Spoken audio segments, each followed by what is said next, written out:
अक्सर आपने देखा होगा जब आदमी को गुस्सा आता है तो उसका पूरा शरीर कांपने लग जाता है, और सिर्फ यही नहीं, उसका चेहरा भी पूरी तरह से लाल हो जाता है।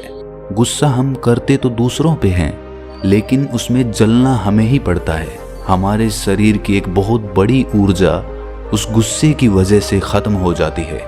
आज की इस बोध कहानी में हम जानेंगे कि गुस्सा जन्म कैसे लेता है, और अगर हम ये समझ लेते हैं तो हम उस गुस्से से भी छुटकारा पा सकते हैं। लेकिन उससे पहले हमें समझना होगा कि ये गुस्सा आखिर पैदा कहाँ से होता है।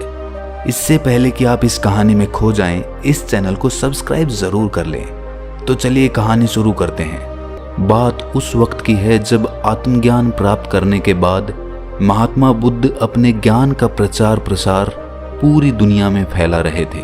उनसे प्रभावित होकर बहुत सारे लोग उनके भिक्षु बन गए थे। वो रोज शाम को अपने भिक्षुओं को उपदेश देकर उन्हें ज्ञान का मार्ग दिखाते थे। ऐसे ही एक दिन वो जब उपदेश दे रहे थे तो एक 20 वर्षीय नौजवान युवक उनके पास आकर कहता है कि हे बुद्ध, मैं भी आपका भिक्षु बनना चाहता हूँ, मुझे भी अपने संघ में शामिल कर लें। बुद्ध का संघ हर किसी के लिए खुला रहता था, इसीलिए उन्होंने कोई आपत्ति नहीं जताई और उन्होंने उसे संघ में बैठकर उपदेश सुनने के लिए कहा। ऐसे ही उपदेश सुनते सुनते उस नौजवान युवक को 3 दिन बीत चुके थे।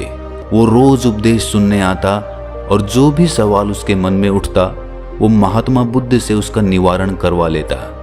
फिर एक दिन ये बात उस नौजवान युवक के पिता को पता चल गई कि उसका बेटा बौद्ध भिक्षु बन चुका है।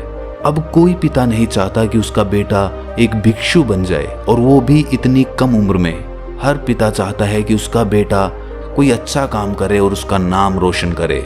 जब उसके पिता को ये बात पता चली तो उसके मन को बहुत आघात पहुंचा।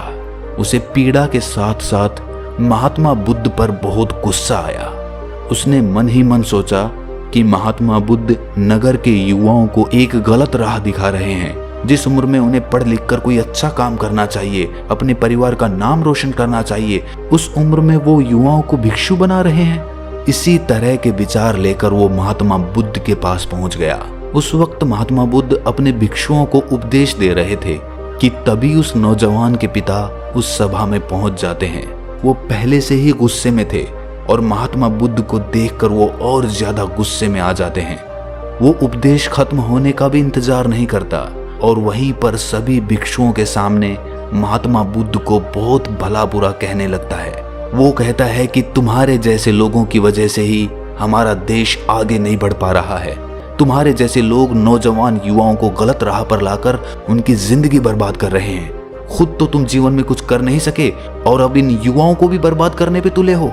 ऐसे ही ना जाने क्या क्या शब्द उसने महात्मा बुद्ध को कह डाले, लेकिन महात्मा बुद्ध ने कोई प्रतिक्रिया नहीं दी। वो चुपचाप उनकी बातें सुनते रहे। कोई प्रतिक्रिया ना मिलती देख वो युवक और भी ज्यादा गुस्से में आ गया। अब उसके शब्दों का पिटारा खाली हो चुका था। उसके पास ऐसा कोई शब्द नहीं बचा था या कोई गाली नहीं बची थी जो उसने महात्मा बुद्ध को ना कह डाली हो। जब आखिर में सब कुछ कह लेने के बाद भी उसका गुस्सा शांत नहीं हुआ तो उसने और ज्यादा गुस्से में आकर महात्मा बुद्ध के चेहरे पर थूक दिया। ये देखकर उनके भिक्षु बहुत ज्यादा गुस्से में आ गए। वो उठकर उस युवक को बाहर भेजने ही वाले थे कि महात्मा बुद्ध ने इशारे से उन्हें रुकने के लिए कहा। इतनी गालियां देने के बाद और महात्मा बुद्ध के चेहरे पे थूकने के बाद उस आदमी का गुस्सा थोड़ा शांत हुआ और वो वहां से अपने बेटे को लेकर चला गया। उसके जाने के बाद भिक्षुओं ने पूछा कि हे बुद्ध, वो आदमी आपसे इतनी जली कटी सुना के गया। जली कटी सुनाने को तो छोड़ो, उसने आपके चेहरे पे थूक भी दिया। ये देखकर जब हमारा मन इतना गुस्से से भर गया तो आप इतने शांत कैसे रह सके? आपने उसको कोई जवाब क्यों नहीं दिया? इस पर महात्मा बुद्ध कहते हैं कि मुझे उस आदमी पर गुस्सा नहीं आया, मुझे उस पर दया आ रही थी। ये सुनकर सभी भिक्षु आश्चर्यचकित हो गए। उन्होंने पूछा कि इसमें दया की क्या बात थी बुद्ध? तब बुद्ध कहते हैं कि जब आदमी के पास अपने गुस्से को जाहिर करने के लिए कोई शब्द नहीं बचते हैं तो वो अपना गुस्सा किसी क्रिया के माध्यम से व्यक्त करता है। वो आदमी मुझे सब कुछ कह चुका था, लेकिन जब उसके शब्द खत्म हो गए और उसका पूरा गुस्सा बाहर नहीं निकल कर आया तो आखिर में उसने मेरे चेहरे पे थूक कर अपना गुस्सा बाहर निकाल दिया।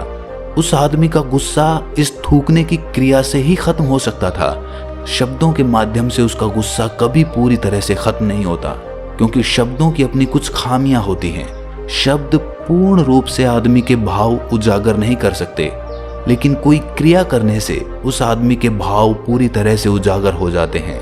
और वही उस आदमी ने किया। उसने थूकने की क्रिया करके अपना गुस्से का भाव पूरी तरह से उजागर कर दिया, और इसके बाद उसका मन भी शांत हो गया। तभी एक भिक्षु ने पूछा, लेकिन हे बुद्ध, इसमें आपको उस आदमी पे दया कैसे आई? तो बुद्ध कहते हैं कि मेरे मन में ये भाव उठ रहा था कि देखो ये आदमी अंदर से कितना गुस्से में है, बेचारा अंदर से गुस्से ने कितना जकड़ रखा है, और मैं यही चाह रहा था कि किसी तरह इसका पूरा गुस्से का भाव अंदर से निकल जाए।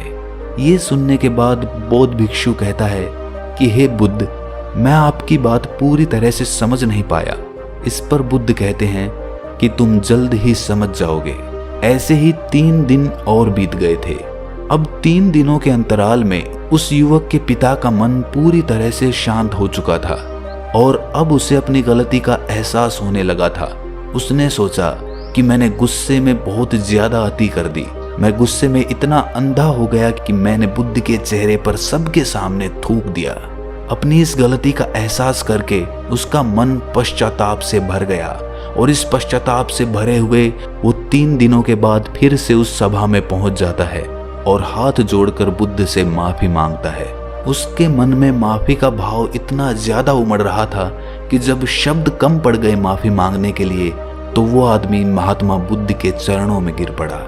तब महात्मा बुद्ध ने उस भिक्षु से कहा कि देखो, जिस तरह उस दिन ये आदमी शब्दों के माध्यम से अपने गुस्से के भाव को प्रदर्शित नहीं कर पा रहा था, उसी तरह आज भी शब्दों के माध्यम से ये अपना क्षमा मांगने का भाव भी प्रदर्शित नहीं कर पा रहा है।